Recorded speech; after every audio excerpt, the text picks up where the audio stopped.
آپ کو پتا ہے کہ جو نظر لگتی ہے نا خاص طور پر، اور جس سے بہت سی بیماریاں آتی ہیں، اس پہ اب تحقیق بھی ہو رہی ہے پیراسائیکالوجی میں، کہ نظر سے جو ریز اٹھتی ہیں وہ انسان کے جسم میں، یعنی نیگیٹو ریز جو خاص طور پر آتی ہیں، حسد کی نظر ہوتی ہے جیسے، تو وہ آ کے ایک ریئیکشن کرتی، کیمیکل ریئیکشن ہوتا ہے اس کی وجہ سے بلڈ میں، جس سے کچھ بیماریاں پیدا ہوتی ہیں۔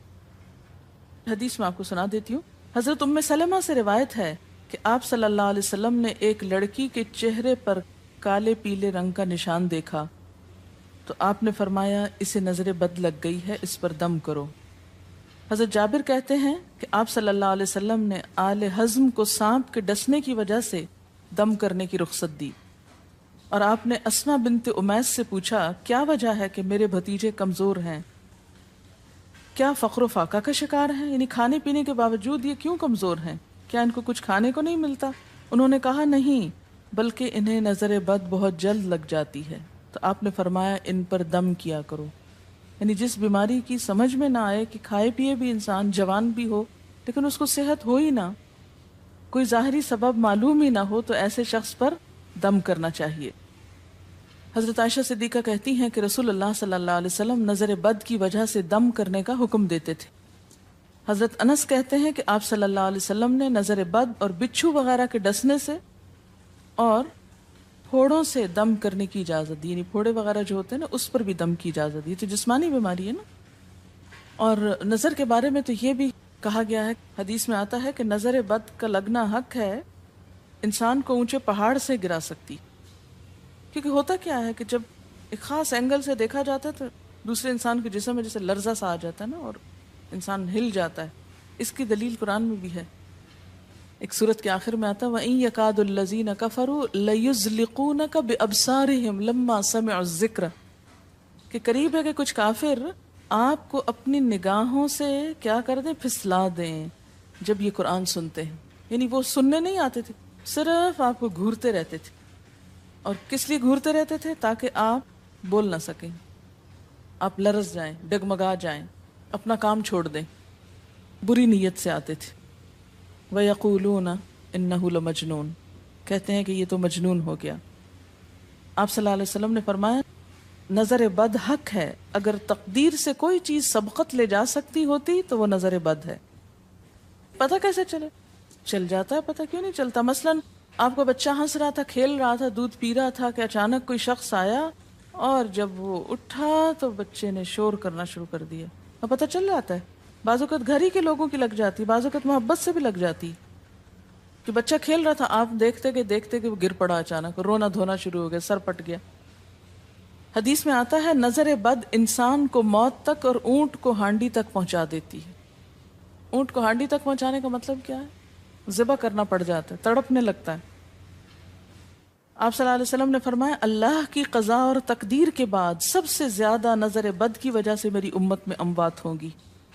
آپ صلی اللہ علیہ وسلم نے فرمایا نظر بد سے اللہ کی پناہ طلب کیا کرو، کیونکہ نظر بد کا لگنا حق ہے۔ اسما بنت امیس نے آپ سے گزارش کی کہ بنو جعفر کو نظر بد لگ جاتی ہے تو کیا وہ ان پہ دم کر سکتی ہیں؟ آپ نے فرمایا ہاں، یعنی ایک عورت بھی دم کر سکتی ہے، اور اگر تقدیر سے کوئی چیز سبقت لے جانے والی ہوتی تو وہ نظر بد ہے۔ آپ نے فرمایا بے شک نظر بد انسان پر اثر انداز ہوتی ہے، حتیٰ کہ اگر وہ ایک اونچی جگہ پر ہو تو نظر کی وجہ سے گر بھی سکتا ہے، یعنی فزیکلی بھی اثر انداز ہوتی ہے۔ اور آپ دیکھیں کہ وہ قرآن پاک میں نہیں آتا وَمِن شَرِّ حَاسِدٍ إِذَا حَسَدَ، اور حاسد کے شر سے جب وہ حسد کرے، تو نظر بد ہوتی کس کی ہے؟ حاسد کی ہوتی۔ بری نظر کس کی ہوتی ہے؟ حاسد کی۔ تو جو صبح شام 3 دفعہ یہ پڑھتے رہیں ان کو حاسد کچھ نہیں کر سکتے، ان کا کچھ نہیں بگاڑ سکتے، جتنا چاہیں گھورتے رہیں۔ اسی طرح ابن کثیر نے کہا کہ نظر بد کا اللہ کے حکم سے لگنا اور اثر انداز ہونا حق ہے۔ تو جب اللہ کی پناہ لیتے ہیں نا قل اعوذ برب الفلق قل اعوذ برب الناس، تو آپ نے اللہ کے پناہ لے لی، شیلٹر میں آ گئے آپ۔ اب ہر چیز بیکار ہو رہی ہے، سب نظریں وظریں، اور اگر لگتی بھی ہے انسان کو تو کس سے؟ اللہ کے اذن سے لگتی۔ حافظ ابن حجر کہتے ہیں کہ نظر بد کی حقیقت کچھ یوں ہے کہ ایک خبیث الطبع انسان اپنی حاسدانہ نظر جس شخص پر ڈالے تو اسے نقصان پہنچے۔ ابن قیم کہتے ہیں کچھ کم علم لوگوں نے نظر بد کی تاثیر کو باطل قرار دیا ہے اور ان کا کہنا ہے کہ یہ محض توہم پرستی ہے اور اس کی کوئی حقیقت نہیں، لیکن حقیقت یہ ہے کہ یہ لوگ سب سے زیادہ جاہل اور ارواح کی صفات اور ان کی تاثیر سے ناواقف ہیں اور ان کی عقلوں پہ پردہ پڑا ہوا ہے، جبکہ تمام امتوں کے عقلاء باوجود اختلاف مذاہب کے نظر بد سے انکار نہیں کرتے، یعنی صرف اسلام میں نہیں دیگر مذاہب میں بھی یہ کانسیپٹ پایا جاتا ہے، اگرچہ نظر بد کے سبب اور اس کی جہت تاثیر کے سلسلے میں ان میں اختلاف ہے۔ پھر کہتے ہیں اس میں کوئی شک نہیں کہ اللہ تعالیٰ نے جسموں اور روحوں میں مختلف طاقتیں اور طبیعتیں پیدا کی ہیں اور ان میں کئی خواص اور اثر انداز ہونے والی کیفیات ودیت کی ہیں۔ آپ دیکھیں کہ لو چلتی ہے تو اثر نہیں ہوتا، اس کا بھی تو اثر ہوتا ہے نا، حالانکہ وہ نظر نہیں آ رہی ہوتی، اور کسی عقل مند کے لیے ممکن نہیں کہ وہ جسموں میں روحوں کی تاثیر سے انکار کرے، کیونکہ یہ چیز خود دیکھی اور محسوس کی جا سکتی ہے، اور آپ دیکھ سکتے ہیں کہ ایک شخص کا چہرہ اس وقت انتہائی سرخ ہو جاتا ہے جب اس کی طرف وہ انسان دیکھتا ہے جس کا وہ احترام کرتا ہے، اور اس سے شرماتا ہو، اور اس وقت پیلا پڑ جاتا ہے جب اس کی طرف ایک ایسا آدمی دیکھتا ہے جس سے وہ ڈرتا ہو، یعنی جس سے آپ ڈرتے ہیں وہ آپ کو دیکھے تو آپ کا رنگ پیلا ہو جاتا ہے۔ فرمایا یہ سب کچھ روحوں کی تاثیر کی وجہ سے ہوتا ہے، اور چونکہ اس کا تعلق نظر سے ہوتا ہے اور اس لیے نظر بد کی نسبت آنکھ کی نظر کی طرف کی جاتی ہے، حالانکہ آنکھ کی نظر کچھ نہیں کرتی، یہ تو روح کی تاثیر، یعنی نظر یہ نظر نہیں ہے صرف، بلکہ اندر سے روح یا احساسات ہیں جو ٹرانسفر ہوتے ہیں۔ آپ دیکھیں کہ محبت کی نظر کیا اثر نہیں کرتی، کرتی ہے نا، اسی طرح نفرت کی، غصے کی، اور آپ کے چھوٹے بچے خاص طور پہ نظروں کو بہت پہچانتے ہیں۔ آپ نے دیکھا ہوگا کہ بچے کچھ لوگوں کے پاس فوراً چلے جاتے ہیں اور کچھ لوگوں کے پاس نہیں جاتے۔ بچوں کی مثال اس لیے دے رہی ہوں کہ وہ معصوم ہوتے ہیں نا، ان کو کسی نے سکھایا پڑھایا نہیں ہوتا کہ ادھر جاؤ اور ادھر نہ جاؤ، اور اگر آپ سکھائیں پڑھائیں بھی تو پھر بھی وہ اپنی مرضی کرتے ہیں، آپ کی نہیں مانتے، تو وہ ایک طرح سے بہترین جج ہوتے ہیں۔ بعض لوگوں کو دیکھ کے بچے رونے لگتے ہیں، بعض کو دیکھ کے مسکرانے لگتے ہیں، تو یہ ایسا کیوں ہوتا ہے؟ اچھا، اسی طرح اگر کوئی شخص کانسٹنٹلی آپ کو دیکھ رہا تو آپ کانشیس ہو جاتے ہیں، آپ ٹھہر نہیں سکتے۔ اسی طرح اگر کوئی سٹیئر کر رہا ہو تو اس کی نظروں سے بعض اوقات خوف بھی آنے لگتا ہے۔ اللہ نے کیسی کیسی طاقتیں انسان کو دی ہیں، سلطان النصیرہ۔ اچھا، پھر لکھتے ہیں کہ روحیں اپنی طبیعتوں، طاقتوں اور کیفیتوں اور اپنے خواص کے اعتبار سے مختلف ہوتی، سو حسد کرنے والے انسان کی روح واضح طور پر اس شخص کو اذیت پہنچاتی ہے جس سے حسد کیا جاتا ہے۔ ویسے بھی تو آپ دیکھیں نا، وہ رویے ایک دم آپ پہچان لیتے ہیں۔ یہی وجہ ہے کہ اللہ تعالیٰ نے حاسد کے شر سے پناہ طلب کرنے کا حکم دیا ہے۔ حاسد کی تاثیر ایک ایسی چیز ہے جس سے وہی انکار کر سکتا ہے جو حقیقت انسانیت سے خارج ہو۔ جنوں کی نظر بھی لگتی، یہ میرا قول نہیں ہے، حدیث ہے۔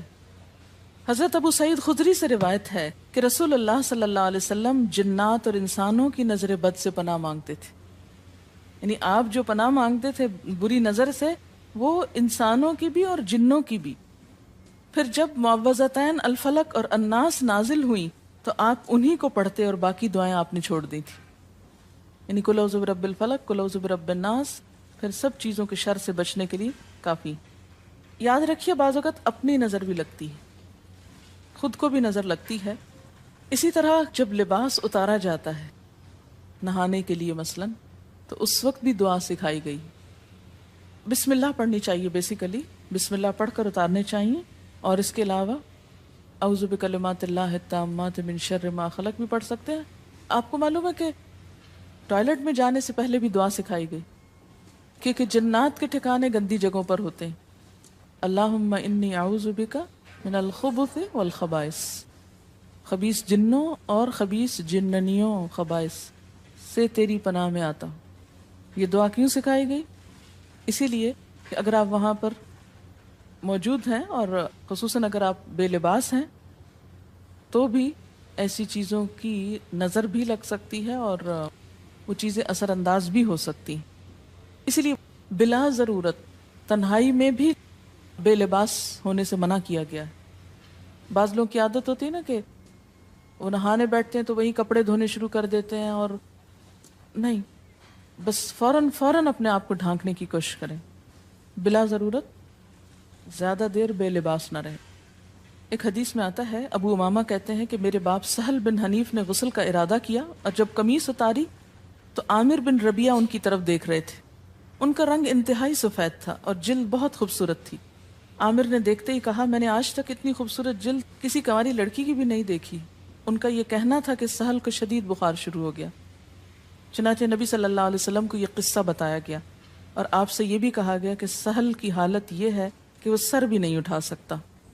آپ نے پوچھا، کیا تمہیں کسی پہ شک ہے؟ انہوں نے کہا، جی ہاں، عامر بن ربیہ پہ ہو سکتا ہے.